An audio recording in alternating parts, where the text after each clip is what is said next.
Humans love patterns. Okay? Yeah. They can be dysfunctional patterns. We have them all over the place over history. We have them now. Hate the crappy ingredients in many beverages and energy drinks? Rebellious Infusions are the go-to functional beverage. They have 5 or fewer plant-based organic ingredients, no sugar, no calories, loaded with antioxidants to boost your immune system, and L-theanine for brain health. Rebellious Infusions are available at drinkrebellious.com. Rethink your drink. For 10% off of your next purchase, use the code 99999. Well, I think that you're exactly right in that humans love patterns. Okay? Yeah. They can be dysfunctional patterns. We have them all over the place over history. We have them now. But we like them. Why? Because they're known. And the brain is set up to do one thing, and that is to survive. It wants to protect us, to keep the species going. And it will lie, cheat, and steal in order to do that. And so it likes that pattern because it's comfortable. That neural pathway is deep, and the energy just flows right down it. And boy, that's cool. Except it's not Let's talk best. a little bit about the 1% of what kind of separates you, your superpower. You've gone through this, you've had success in the past, success as an athlete, these things in the past. What do you think the one thing that keeps you moving and always helps you find a way? Wow, that's a great question. And I'm going to give you I'm going to give you 2 answers to that. One is a bit ethereal, is my higher self.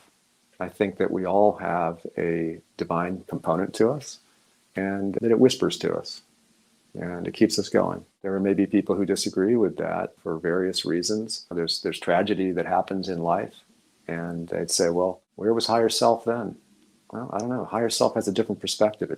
We're looking at stuff through human eyes and human perspectives. And so I think what keeps me going is a bit of higher self saying, hey, we're here to have some fun. You're going to learn some things by going through this. Keep going. Yeah. And I can't say that that's an overt conversation message that I hear, but it's a feeling. And you wonder why we do go through things.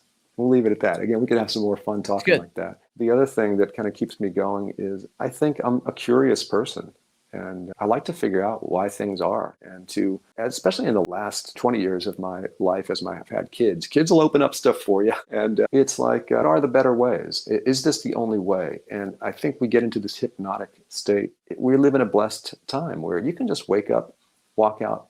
You could knock on somebody's door, get a job, and earn money and eat. That was not the case for the first 20,000 years of society, or of man, I should say. And that's cool. However, it also enslaves. It puts some bondage on us because it's almost like the zoo animal. They're well fed and taken care of. They're not really being who they are, though. The lion was meant to hunt on the safari or the savannah. And I think that's kind of where we are as a species right now, at least in the Western society, is we've become really good at some stuff. I don't know that we're really happy, though. And the work that I do is really gratifying for me because I help people remove kind of layers of this hypnotic wet blanket that has been foisted on them, not by their choice. And when it gets removed, kind of that inner light just comes out and they're able to play better. And we'll talk more about that. Yeah. I love both those things. One is because I love the divine because I'm a faithful guy. And for one reason, when I hear people go, well, how could this thing happen to me? And like, there is no one looking out for me. There's no higher power. I'm always challenged with, hey, did you ever thank the higher power when that collision in cars happened 50 yards ahead of you, that you weren't there, that you were maybe held at the last light and you didn't? There's so much divine going on at all the time. Like, we're rarely grateful for the divine that are happening around us. That happens all the time. If we just look for it, right? Like, oh my gosh, how many blessings I just had today? Let me count all of them today and go, what? Yeah. There was this one thing I wasn't blessed at all. And there's no God. Like, wait, what? Like, hold on, give me a TO on that, right? So it's really tough. The other one that I love about Be Curious is that I think it's a lost art, right? I think we're losing that with kids. Just, hey, Google it. Like, let me get an answer. I don't know. I'm curious. Boom, up, Google didn't have the answer. I guess there's nowhere to be found. Well, wait a minute. Maybe you got to look a little further, right? Like, if you're really curious to this, I got to go find an answer. And that's really, when we really talk about winners finding a way, that's a big factor, right? Is how do I find a way? I got to be curious to get the answer. I got to go if I'm not curious on how I'm going to win, I don't know who to seek out to get the right answers, like you said. Then implement and execute that information that I get from somebody to help me win is so important. I don't know if you watch Ted Lasso, but Ted Lasso has a scene in his show where he's having a dart competition and he feels like the really person's underestimating. He doesn't ask, and he quotes the great Walt Whitman, right? He goes, "Hey, I was a kid. I remember just coming around and said, hey, people have been underestimating me from the beginning, but I saw this Walt Whitman quote, be curious, not judgmental." And he was like, I've always been curious and I want to know. And he really goes on to really drive that point home about not being that is likely deterring this person from getting really what they want. And it's a great moment in the show, but it's a powerful moment as a leader, as someone who's saying, hey, how do I get ahead? Like, this is a great start.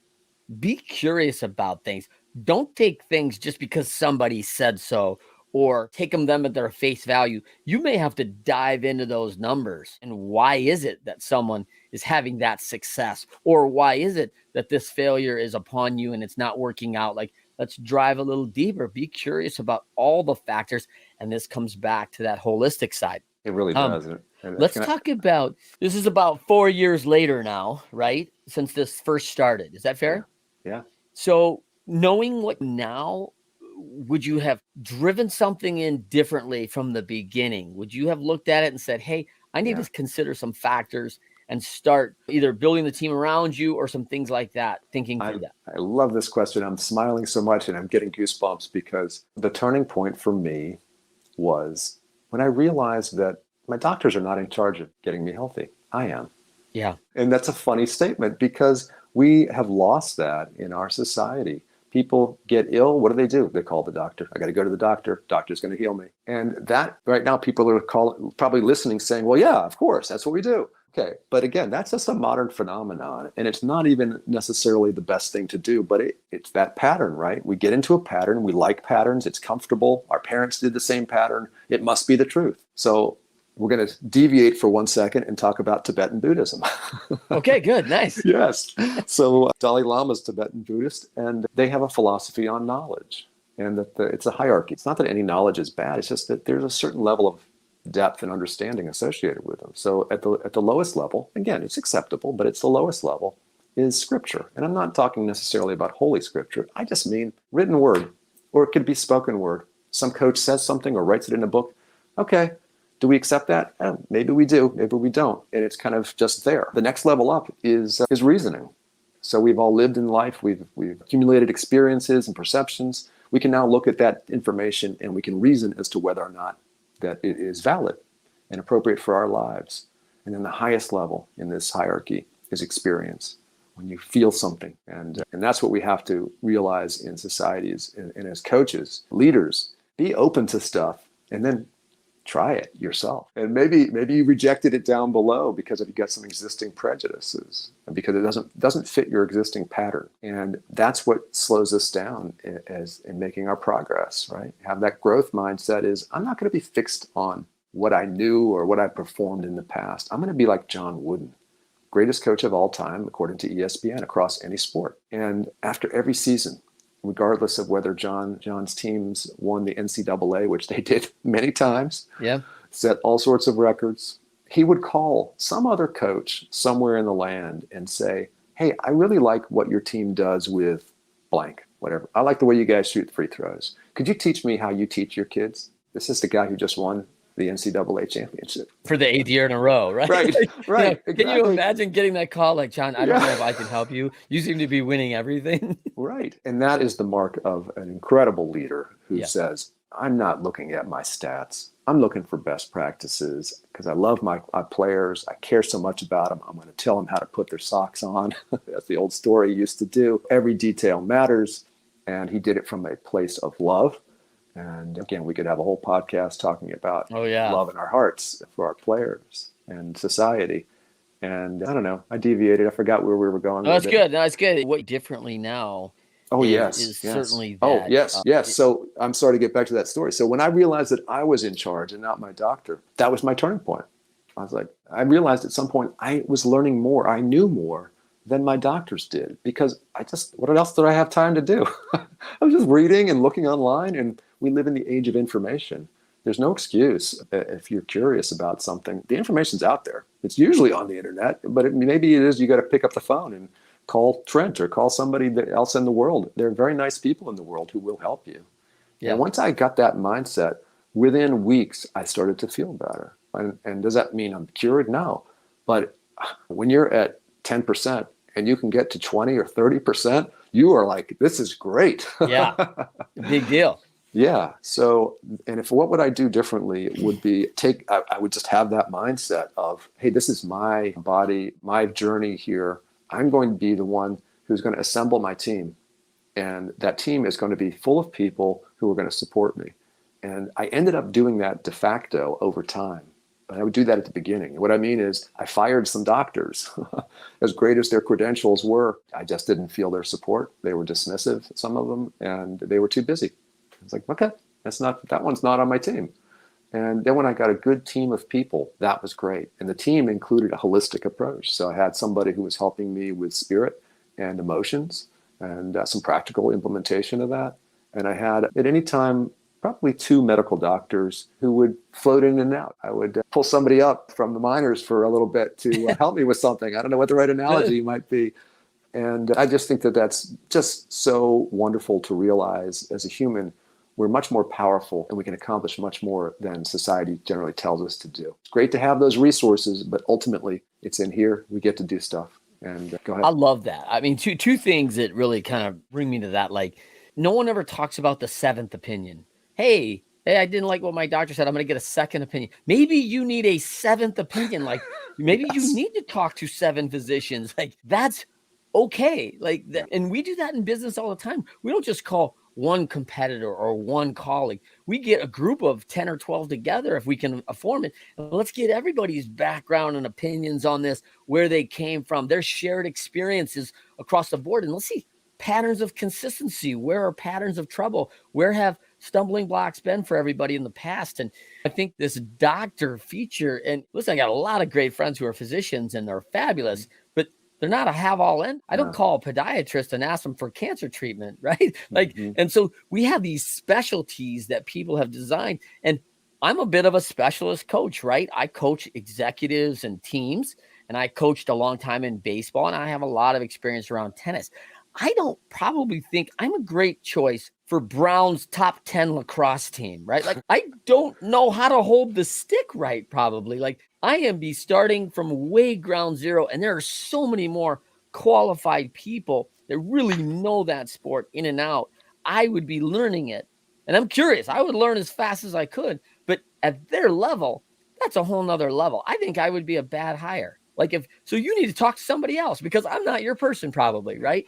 And I think that's really, really pretty important here as we drive in. I think the other side of the important point is that as a coach, I don't know how many times I've told players, like, I can't do it for you. Like, and it's one of actually the most frustrating things ever, Scott, that I recall is sitting in the dugout of a World Series, realizing that you don't have any at bat. I never had a single at bat in a major league game. I just coached major league players, right? And I coach them to the best of my ability and the knowledge to prepare them for what's about to happen. But at the end of the day, I don't influence in personal action, which for me as an action guy wasn't great because I want to get in, like, give me an at bat, give me a chance to make a difference in a game. But it all had to be proactive. It all had to be done prior to that point. Because at that point, they go out and take their learnings and they go do their best. And it's awesome to see and terrifying in the same breath, right? Yeah. Like, did you do it well? But ultimately, I cannot do that for them. And I think sometimes that we forget that your doctor's not doing it for you. They're not feeling your pain. They're not feeling your stress. They're not 5 of the last 8 hours of when you're supposed to be sleeping because you're so uncomfortable. Right. They're not having the same effects emotionally, physically, spiritually that you're having along the way. And they can't possibly feel that exactly. So it's so important to take that responsibility. Question on you, did you feel like when you first started, you talk about that transition, that pivot point. Do you think when you started, you came in as a bit of a victim? Like, hey, this has happened to me and someone needs to fix it. Yeah, that did not cross my mind at the time. I would definitely agree with the latter part, which is somebody needs to fix this. That the doctors, this is their job. This is how it works. And I came from a family. My grandfather was a pediatrician. I respected the doctors out there. And then I quickly realized that, maybe not quickly, but over the course of a lifetime, it's quick, that the medical world is limited. And like everybody, all doctors are only a function of what they have studied or the people that they have met. And so the medical schools, they're only teaching what is signed off on, approved in the curriculum. There is tons of information out there outside of medical schools that is actually being used by some leading edge doctors, but they didn't learn it in medical school. They just kept educating themselves because, again, they're curious and they like to see something. They get joy, I'm sure, out of it. That's what I do with my clients. I get joy when that cloud of gunk gets lifted off of somebody and all of a sudden they get happy and they're playing great. And I know that great doctors feel the same way. Yeah, I want to take a brief moment just to mention for people that are out there, I love to highlight products, people, organizations.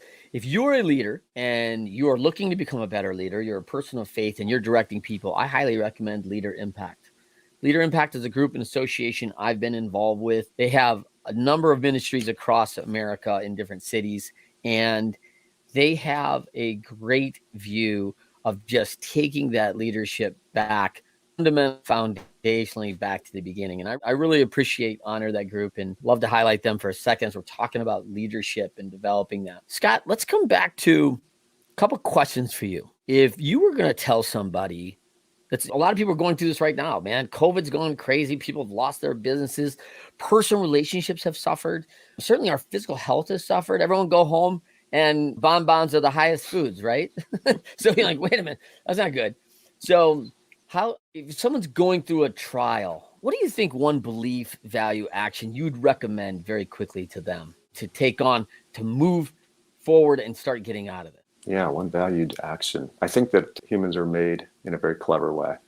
And the creation of a device, if you are any kind of good creator, you would put what's important right up front for the user to acknowledge and use.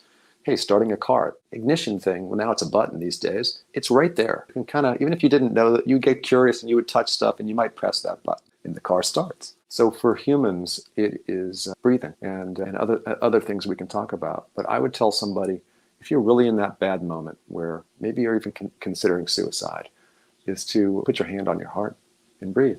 And if you did nothing else in life, that would be pretty good. Yeah. That's how powerful it is. But it's too simple for our society. We go for some new gizmo that costs $10 million to develop or some new app or whatever it may be. Yeah. But again, the way we're created is to be sovereign and empowered entities here on Earth. And breath work, of course, now people are rediscovering.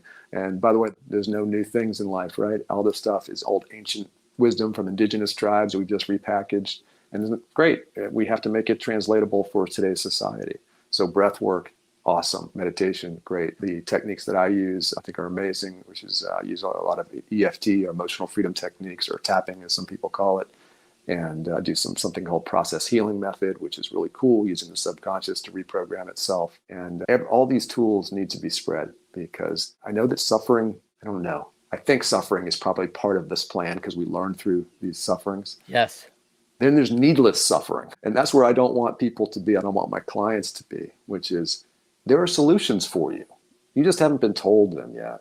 And so let's give those solutions to people. And I'm challenging coaches with regards to performance and mental health that don't be scared of being the person who's going to help your player with mental health. Somebody else's storyline is that you have to have a PhD in psychiatry or psychology in order to do that. That is not true. That is a storyline that we've accepted. It's a limiting belief. And so the processes that I like to try to promote are implementable by any coach who just is a little curious. And you're not going to hurt anybody. You're going to hurt them more by not discussing it and by not bringing it up. And you're going to hurt their performance because, even the great Olympians and professionals, they may be able to perform and then they break because their foundational aspects were never addressed, because we were selfish as coaches and trainers in that, their stats are great. Oh, did we actually look under the hood and see what their potential would be? Or are we just judging their stats based on the mean of sports performance? So good. Let's ask a couple questions here. You've had a lot of success and won a lot. What's the biggest or best battle that you've ever conquered? Ooh, well, I think it's ongoing. And so maybe it was, I don't know, 4 or 5 years ago, I started to work with somebody who is a therapist, energy worker, all of those things. And I said I wanted to know true self. I want to know myself and live a life accordingly from that spot. And she said to me, she looks and she said, "Are you sure?" Are you sure? Yeah. And I said, "Yeah," like that. I was like, "Well, yeah." And she's, Yeah, I would have second guessed that. I've been like, maybe I don't. I don't know. well, there is that, right? And she was full of wisdom and she understanding. And when we start to do that as people, we realize I'm coming out of a period of my life where I've created a bunch of things for decades that did not reflect my true self. That's hard to acknowledge and to then do something about and unwind and create from that spot. And so that's still going on. And have I totally accomplished it? No, I don't think that I think that it's been an amazing journey. And I'm grateful for all of the tumult of the last 4 years, and including COVID. And I know I have to be sensitive to other people because they've lost loved ones during this period. For me personally, I'm grateful because it really reset, if we say reset society, reset myself. And the challenge for all of us, I think, will be to continue that momentum. And I really appreciate that question. You can tell me I'm still pondering it. That's good. Well, let's talk about one thing that was a coach. When most people look in the mirror, they're missing something about themselves that likely you see in them as a coach. What would the one thing that you see often that people miss? They're just missing. It's right in front of them. Like you said, it's right there, but they don't see it. Yeah, well, I might have to go to more than one thing. One is the realization, this sovereignty, this power that we have. You see what humans do, and we call them the 1% or whatever, but I really do believe that most humans are capable of this incredible greatness. And you just see it all the time. And maybe it's not as amazing as it used to be. I don't know. But I love these human interest stories where you see somebody who came from nothing and they created something that's amazing and world class. And I love that kind of thing. So I think that the realization that we all can create amazing things and that there are some formulas for doing it. And then the second thing would be what I see in people, and it's kind of, I guess it's sort of related, is that they don't love themselves. And it's all kind of mushy talk, but I think that the violence that we see in the world and the erratic behavior is because we really don't love our individual selves. And if you are completely enlightened, and I'm not, but I imagine if you're completely enlightened, that there's really not much that annoys you because you recognize that person who just did something to cross you and maybe would have triggered something inside of you, they're just some other soul. They're just some other person out there. They're broken or they're young or whatever it may be. And you're not going to snap back at them and get revenge.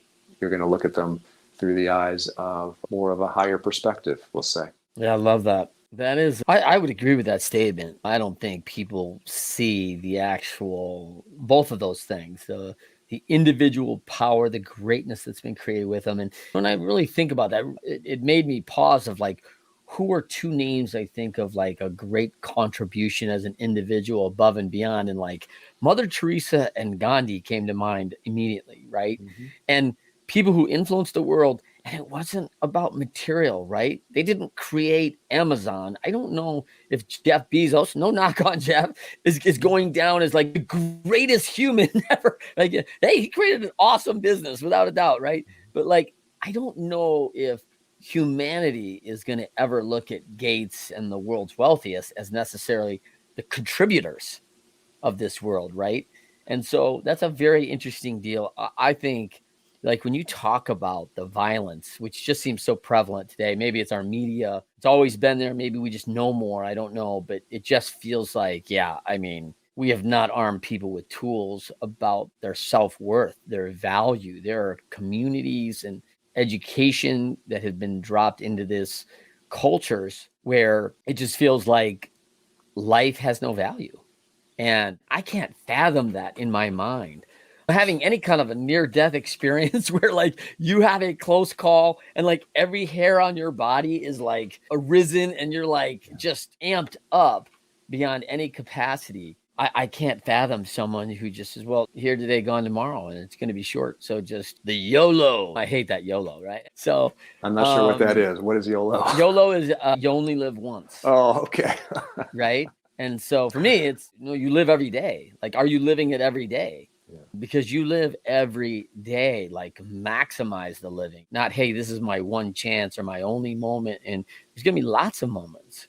And for us in, our age, Scott, who have seen some things, there's kids, there's births, there's marriages, there's relationships, there's all these things that are going to be just the great triumphs, and we don't want to miss them. But first of all, Scott, listen, thanks so much for coming on. This is awesome. Cool. Let's finish with best way to win. Best way to win. Is there something you want to share that we haven't talked to the listeners about today? And one of the things that came to my mind real quick was a lot of people think winning is because they see the end result. And we talked a little bit offline about reactive versus proactive, right? But is there any thought that you had on the best way to win today? Yeah, so win is a subjective term, right? Unless it's predefined in some kind of objective game. But to me, winning in life is to acknowledge again what your calling is. And I say heart. What is your heart saying? Not your head, because your head's going to reflect society. What is your heart's calling? What is that imprinted divine message that's on your heart? And then do you live in accordance with that? And it could be a baseball coach. It could be a nurse, whatever it may be. And if you do that, man, you'll be happy. And I want to give that example here for me. I did benefit financially and otherwise from being in commercial real estate, and I still enjoy it. My heart's calling is my coaching work that I do. And I've even brought it into the real estate world. I've worked with executives, and that's a joy to blend all of that, and that's in my heart. So that's a win. And then beyond that is I just want to give another push here for the cool processes that I discovered that I bring into sport performance. And it really is this blend of mental health and sport performance happening at the same time. And for any coach, player, executive, etc., I don't do sports psychology. What I do is subconscious reprogramming. And I do it through the body. And we're athletes, and from a holistic perspective, you can access spirit through the body. It's all connected. And so for us to say, hey, the solution for mental health or the solution for sport performance is only through the mind, that's not correct. At least it's not full. And I want to have something that's full. You and I talked offline about some amazing institutions that are out there who really use some great techniques to get humans to do amazing things. The military is one of them. They have elite forces, even sports, there's sports psychology. It's cool, it's great. I maintain, and I apologize if I'm offending people here, that it's necessary but not sufficient. And I have friends who are in the military at high levels, and these are 25-year career guys. And they're like, yeah, we have to have suicide watches for our young soldiers there. Yeah.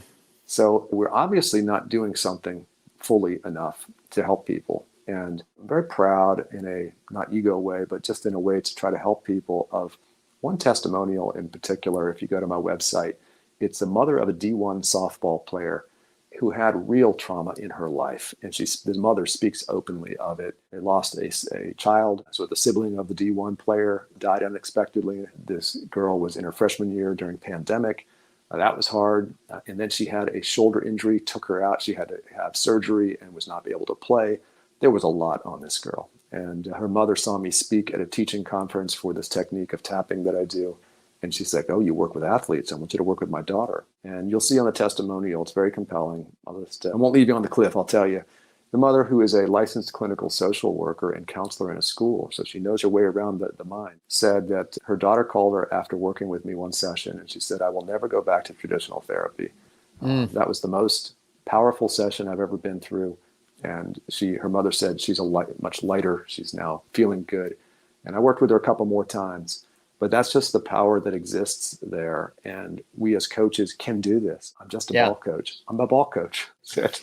I love it. Thank you, Scott. All right. For everyone, thank you for joining us. Let's Find a Way show. Look for us to the Pyramid of Leadershipity. You want to find out a little bit about your leadership, you can email me directly at Trent@Leadershipity. You can find me on all the social media channels at Trent M. Clark or at Leadershipity. Scott, tell them where they can find you again.